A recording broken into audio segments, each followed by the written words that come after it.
Welcome everybody to the 11th public lecture in the Humanities Research Centre's Works That Shaped the World public lecture series for 2022. This year, as you know, we're focusing on religion.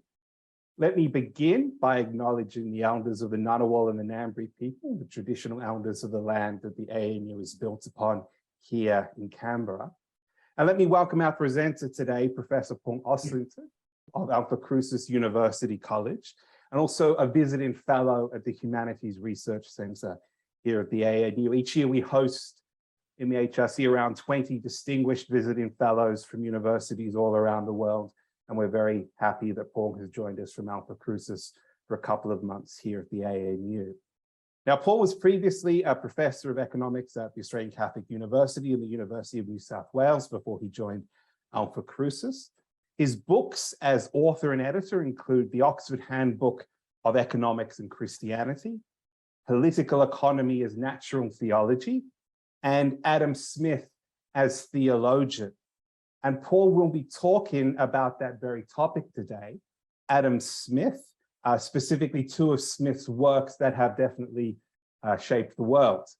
The Wealth of Nations and a Theory of Moral Sentiments. Now, if you're watching this live with us today, I'll be placing some references that Paul has given me in the chat function of Zoom here. If you're watching us on YouTube, you'll be able to find these references or a link to a web page with those references in the description section beneath the video. So click the Show More button and you'll be able to find those references that Paul has given me. So it's a real pleasure to hand over to Paul Oslington to talk to us about Adam Smith's works that shaped the world, Wealth of Nations and Theory of Moral Sentiments. Ibrahim, I've been really warmly welcomed by you and Kylie and your colleagues here at ANU, and looking forward to lots more conversations over the next month. It's great to be here, and thanks for the invitation to come down and also the invitation to present this talk on a topic that's very close to my heart. Obviously, if you've logged on to the Zoom today, it'd be much nicer to be doing this face-to-face than by Zoom. But you've not been put off by the odium of a presentation in a humanities school by an economist on a text that economists believe that they own. There's been an uneasy relationship between economists and those in the humanities that goes right back to the beginning of the discipline. The late poets and Marx despised Malthus at the beginning of the discipline in the early 19th century. And in fact, one of them wrote of the bitter argument between economists and human beings that had commenced with political economy coming onto the stage as a new discipline. A really interesting one was Thomas Carlyle's essay on a topic which can't be repeated in polite circles these days.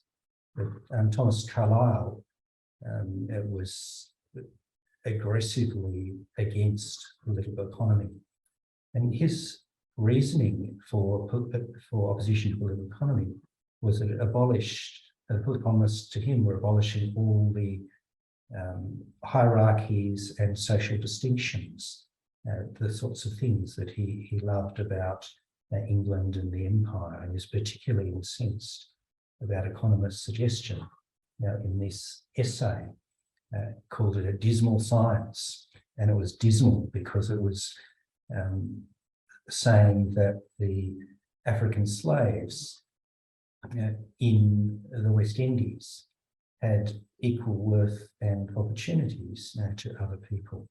So it's really interesting when that dismal science quote is recycled all the time to think back to Thomas Carlyle's reason for calling economics a dismal science. But anyway, the point is that there's been fairly uneasy relationships between economists and human beings right since the beginning of the discipline, right up to the present day. I remember actually giving a talk at ANU some years back at a conference funded by the Templeton Foundation where the talk before me was entitled Economics, the Focus of Evil in the Modern World. But I think it's important to understand something of even a subject that you despise. And I'm not really sure what people's attitudes out there on the Zoom listening to the lecture are to economics, but I suspect that even if you've logged on, perhaps among humanities scholars, there's some suspicion about this enterprise of political economy in the 19th century and called economics today.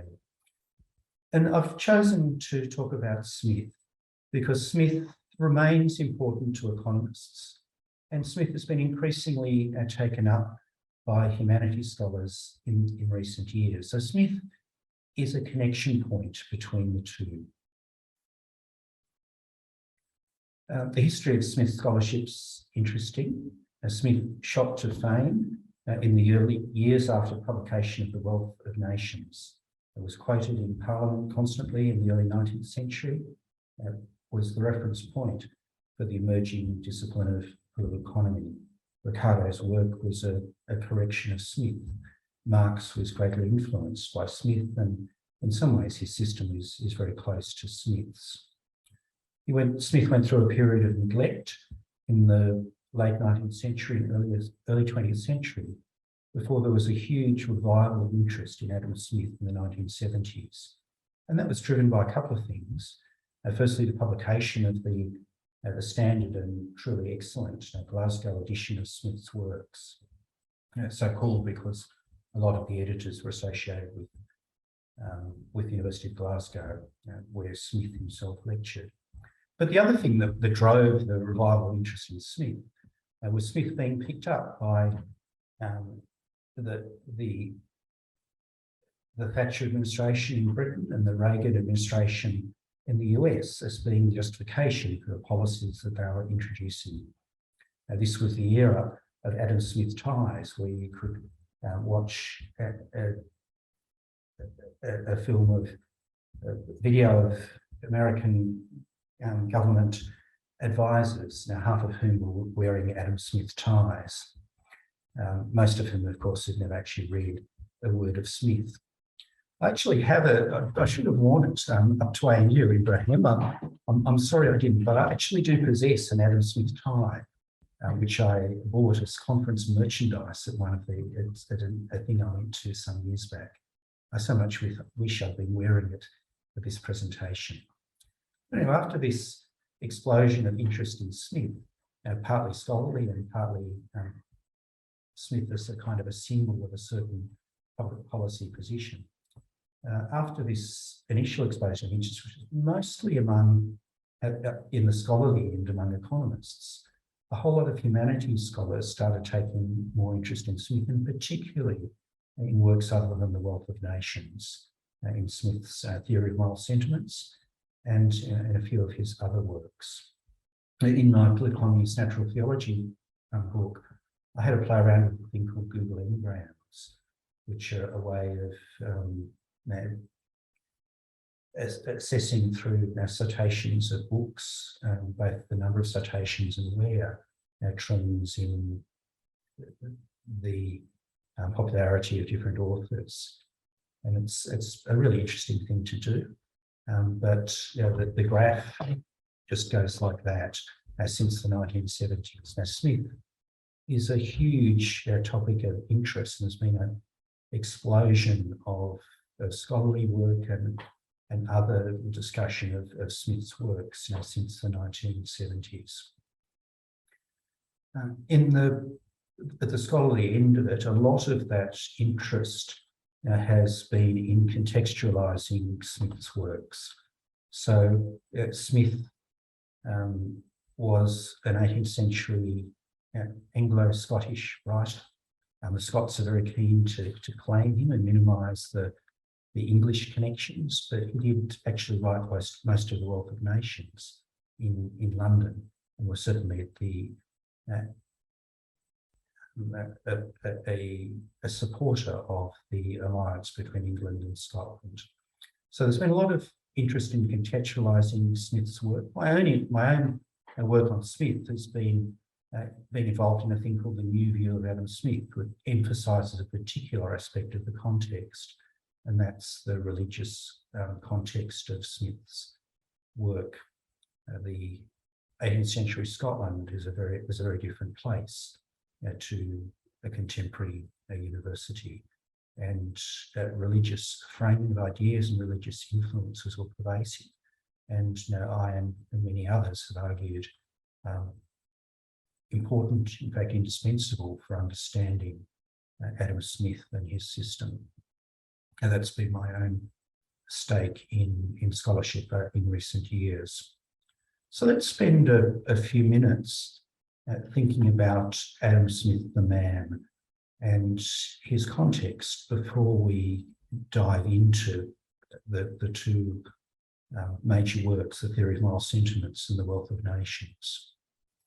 So Smith was born in Fife in Scotland in 1723. Interestingly, his father died before he was born, and he was brought up and lived for almost all of his life with his devout Presbyterian mother, Margaret Douglas. I actually prepared some slides for this, but in my experience, it hasn't worked terribly well doing slides and talk, but I'm happy to share the pictures, including a lovely one of Mary Douglas, if people are interested, maybe in the chat or some other way. The fact that Smith's father died is really interesting in light of some of the some references in the Wealth of Nations.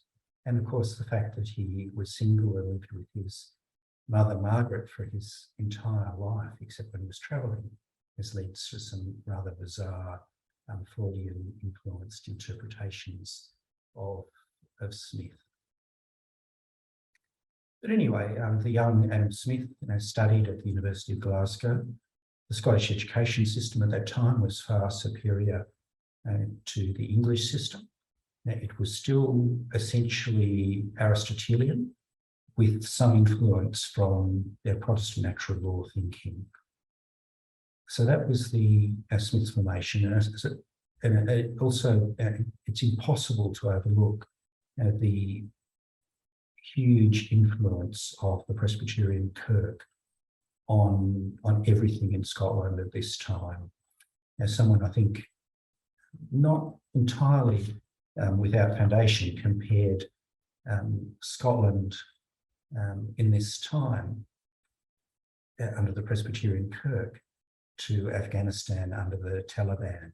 And just as it would be impossible to understand contemporary Afghanistan and the rule of the Taliban without reference to Islam, similarly, it would be impossible to understand any writer in 18th century Scotland and the history of 18th century Scotland without reference to religion and to theology, which is animating the Kirk and others in Scotland. The young Smith got a scholarship, a thing called the Snell Scholarship, to Balliol College, Oxford. Now, the Snell Scholarship entailed a commitment to take up Anglican orders. Smith never did that.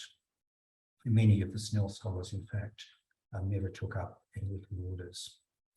There's a lovely story about Smith at Balliol. Smith, on the whole, was pretty unimpressed by Oxford and writes about the degeneracy of Oxford in Book 5 of the Wealth of Nations.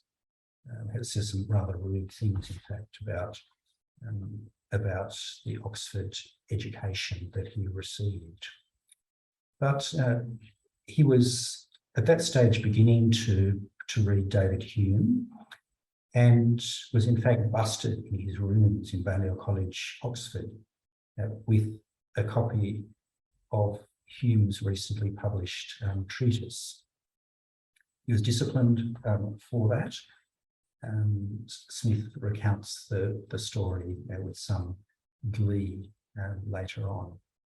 That was the beginning of the closest friendship of Smith's life, friendship with his older fellow Scot, David Hume. Smith was appointed after a little bit of lecturing for pay in Edinburgh to a chair at University of Glasgow in moral philosophy. Any appointee to a chair at University of Glasgow had to sign the Westminster Confession of Faith and be vetted by the Presbyterian curve. Just as was the case for the lectures of his predecessors, Gershom Carmichael and Francis Hutchinson, Smith began his lectures with a long section on natural theology. I'd love to have access to those lectures on natural theology. Various Smith manuscripts have turned up in Scottish attics and jumble sales over the years, but so far no sign of the natural theology lectures. I think we can get some idea of their content by looking at Francis Hutchinson's lectures, which we have, his esteemed predecessor, and as well as Smith's commentary on Hutchinson's philosophy. We don't actually have access to those. We do, by the way, have access to pretty large slabs of his Glasgow lectures.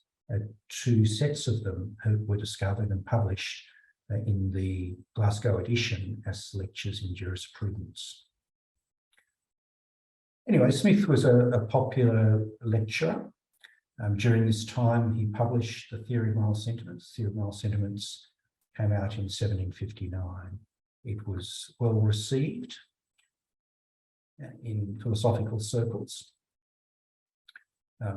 Hume writes an absolutely hilarious letter to Hume about the wonderful reception of The Theory of Moral Sentiments, comparing it to the reception of his own treatise some years earlier.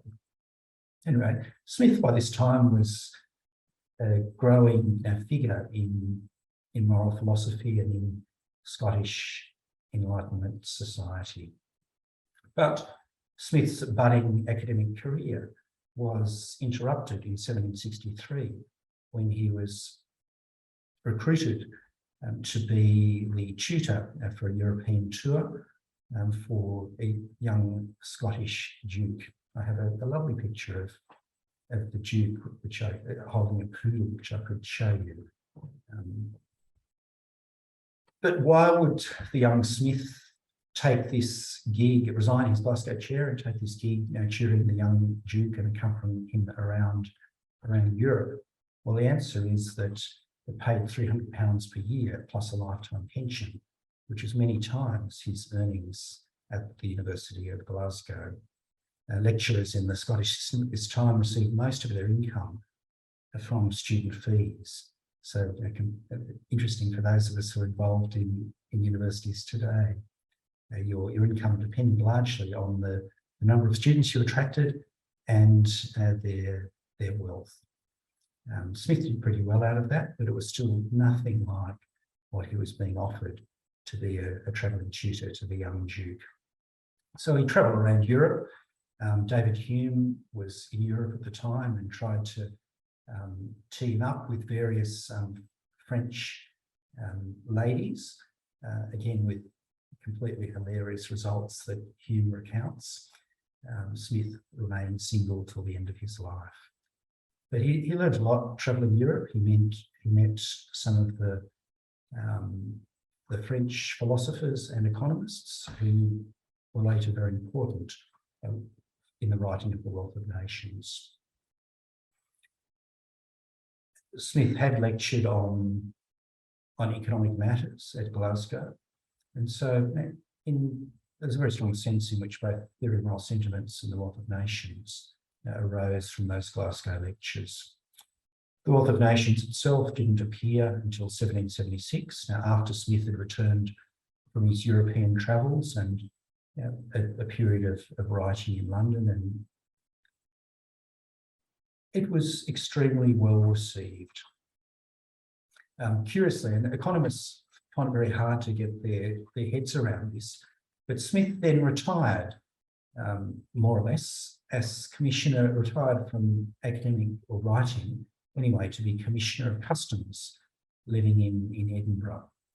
And economists can't get their head around the Smith, who they believe is the great champion of free enterprise, of free trade, the writer of The Wealth of Nations. becoming the administrator of the Scottish system of customs, the Scottish system of regulation of trade, of restriction of trade. But Smith seemed to see no contradiction in this and worked diligently as Commissioner of Customs in Edinburgh. Living in Palmmuir House in Edinburgh with his mother, which is now essentially a museum and study centre in Edinburgh. You can visit it today. An interesting episode during this time was Hume's declining health, and Smith was actually literary executor for Hume. And that included an undertaking to publish after Hume's death his Dialogues on Natural Religion, written some time earlier. Now, Smith withdrew from this commitment to publish the Dialogues on Natural Religion, which didn't make Hume happy. The dialogues were eventually published by one of Hume's relatives some years after Hume's death. So there's lots of speculation about Smith's motives for withdrawing from publishing the Dialogues on Natural Religion. Some interpret it as uneasiness with Hume's arguments. I think the most likely explanation is Smith's extreme desire for privacy and distaste of public controversy. And he could see the Dialogues on Natural Religion would provoke that. But Smith, instead of publishing the dialogues, wrote a few short paragraphs on the manner of Hume's life, which was appended to Hume's autobiography, My Own Life. This few lines praising Hume's character and the manner of his death caused an outbreak of rage against Smith in religious circles. Now, this praise of the openly atheist David Hume. Smith relates that these few sentences caused him attracted more criticism, caused him more grief than his attack on the whole commercial system of Britain, which was the way he characterised his Wealth of Nations in this letter. Smith's own death was approaching, and one of the things that he did in those last years was instructed friends to burn all of his papers, except a couple of manuscripts, including a thing called The History of Astronomy, which he wrote as a youth. But all his drafts, including for a great work, which was to encompass, to bring together his system, sort of overarching both theory of moral sentiments and Wealth of Nations. The drafts of that were burnt along with many other things. And Smith eventually died in 1790. So in the last years of his life, he commented on Australia, actually. He commented on evolving developments in America. The French Revolution was also on the horizon. But Smith died in 1790 at Palmmuir House. I can show you where he's buried in Edinburgh. But in many ways, a really dull life, and dominated by writing. He was part of the famous Scottish Enlightenment, along with Francis Hutchinson, Lord Keynes, Hume, Thomas Reid, Adam Ferguson, Hutton, the black in medicine, a brilliant period. The Scottish Enlightenment, very different to the French Enlightenment. It was an Enlightenment that was a much more religious Enlightenment than the French Enlightenment. Most of those figures, apart from Hume, remain closely associated with the Presbyterian Church or the Episcopal Church in Scotland. So that's Smith. Maybe I've spent a bit too much time on Smith's biography. But let's get into Smith's works. Now, the Theory of Moral Sentiments, first published in 1759, and the Theory of Moral Sentiments and the Wealth of Nations published in 1776. It's important to remember, if you're reading Theory of Moral Sentiments, that it was revised constantly by Smith, and the final sixth edition, published just before his death, includes substantially new sections. Some of the sections I absolutely love in the Theory of Moral Sentiments. The Theory of Moral Sentiments is a work of moral psychology.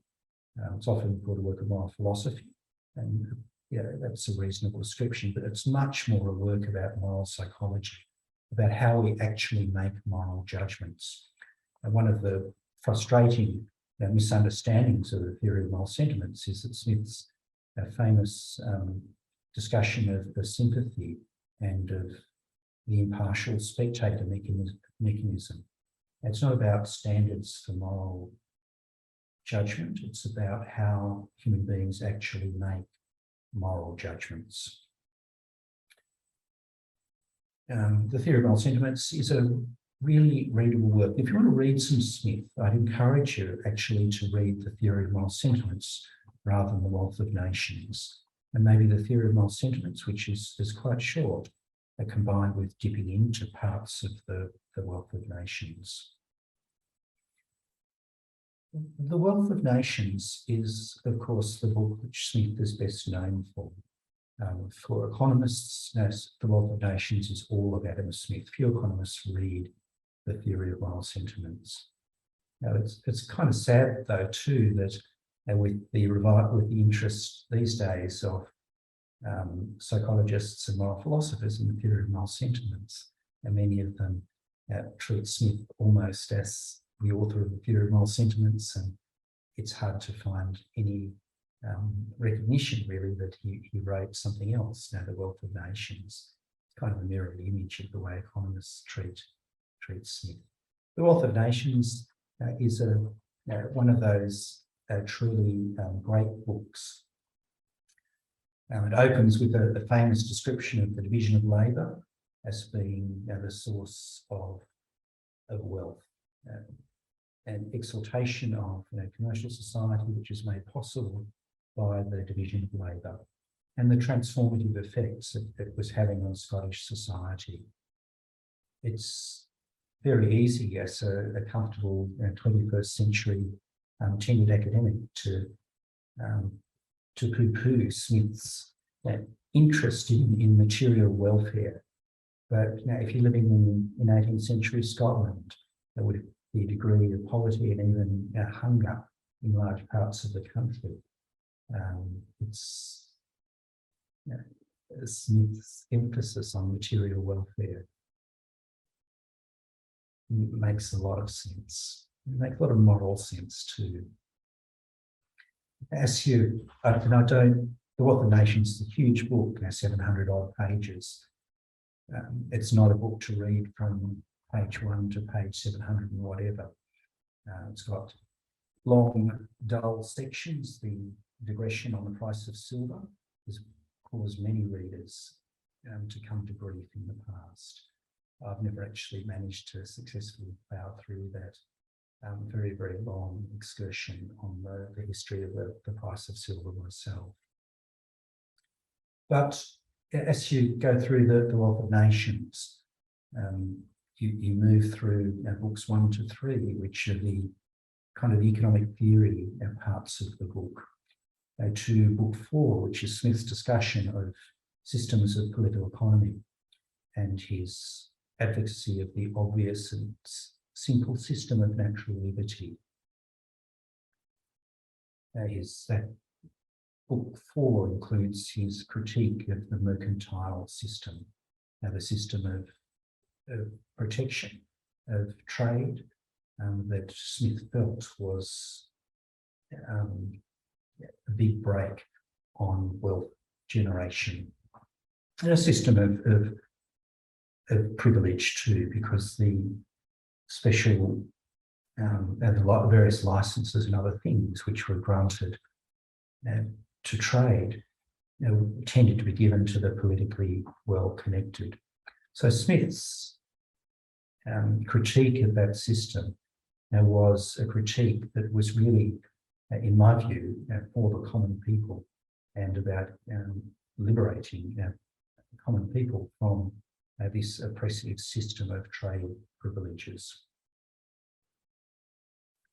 Probably my favourite section of The Wealth of Nations, though, is in Book 5.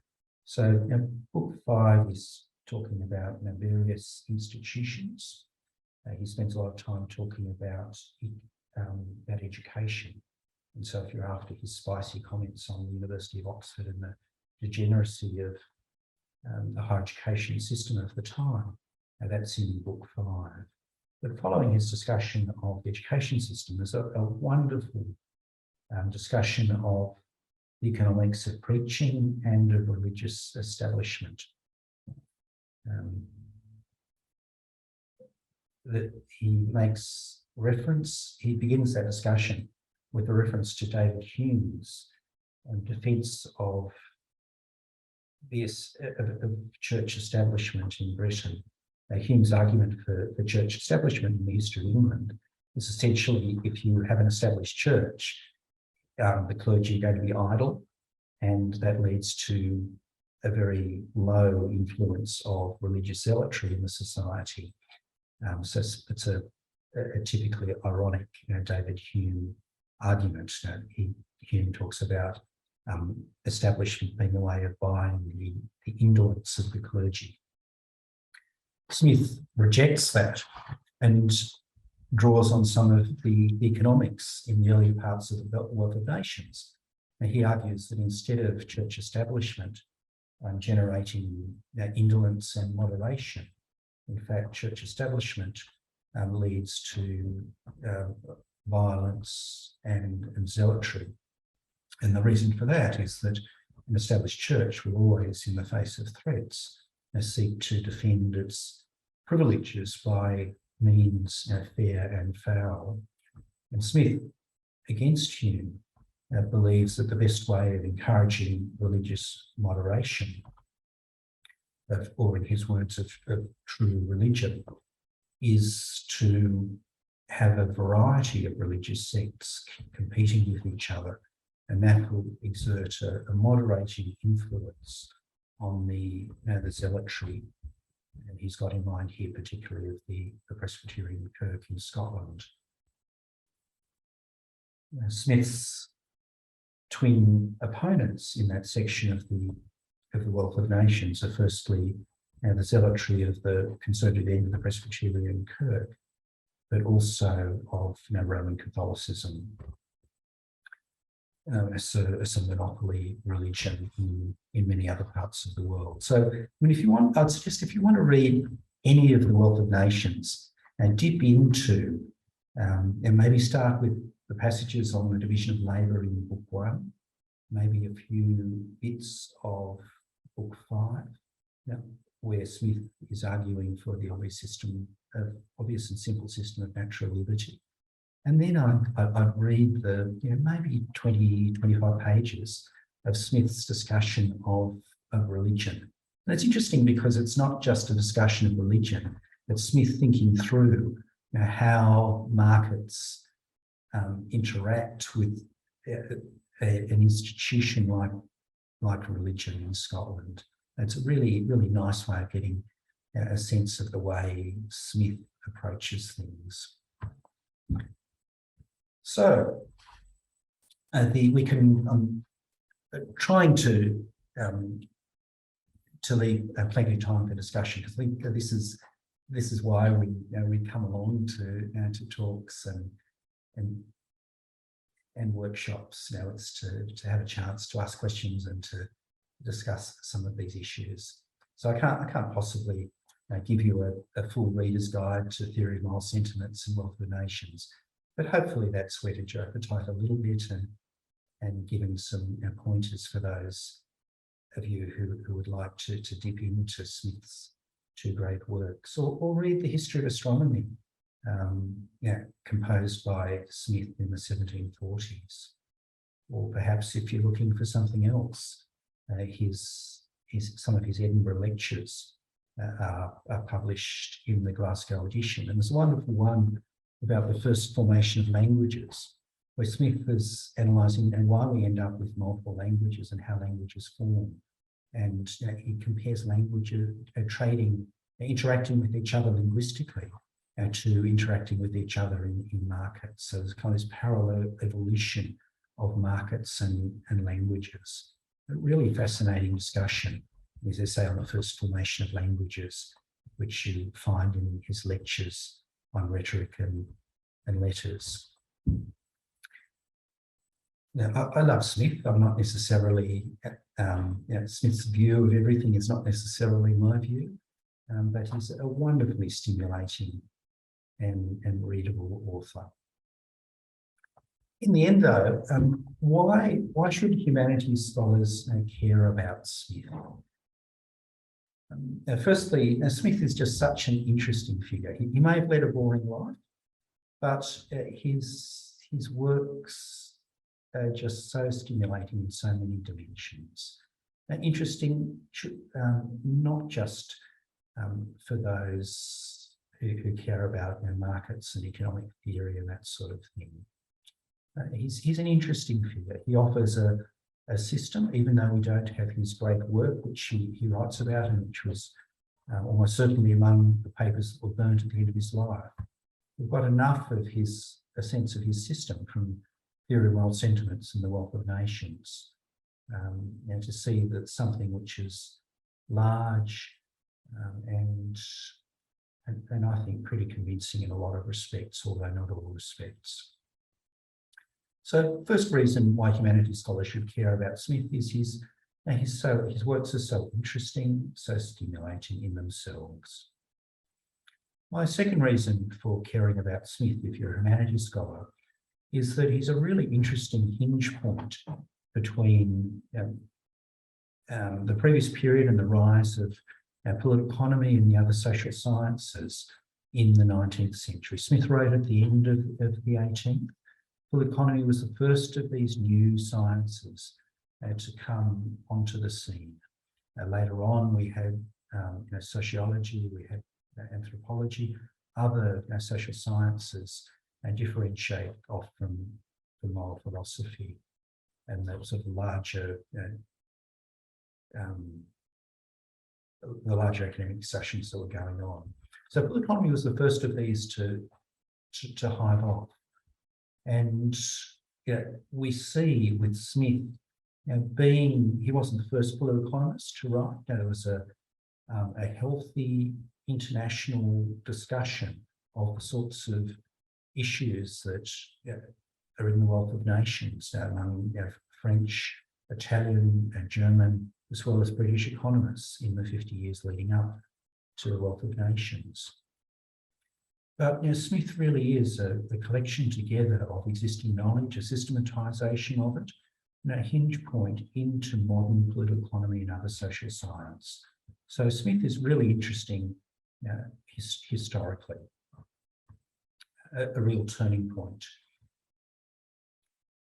So my third reason for being interested in Smith is that Smith is such strategic terrain for the engagement between humanities scholars and economists. Economists basically don't care about the history of the discipline anymore. The history of economic thought is separating off from mainstream economics in the same way as the history of science has separated, the history of physics has separated off from physics. But even among economists who couldn't care less about the discipline, don't read history, Smith remains a figure of authority in so many of these presidential lectures and even in papers in top journals that turn quickly to mathematical analysis. There's often a nod to Adam Smith or some sort of lame attempt to justify what's been written as being grounded in some sense in Adam Smith's works. So Adam Smith is still authoritative for economists. It's a way of engaging economists. So for humanities scholars who want to engage with economists, and many humanities scholars don't, chucking rocks at economists is a far more pleasurable occupation. But for those who want to actually engage with economists, Smith and having a discussion through Smith's works is a very effective way of engaging economists. And there's plenty there for economists, there's plenty there for humanities scholars. It's, I think, productive terrain for engagement. So anyway, there are my three reasons for caring about Smith. He's such an interesting figure. He's a significant historical transition point, and a discussion around Smith is one of the most productive ways of setting up a dialogue between economists and scholars in the other humanities disciplines. So I'll leave it there. Ibrahim.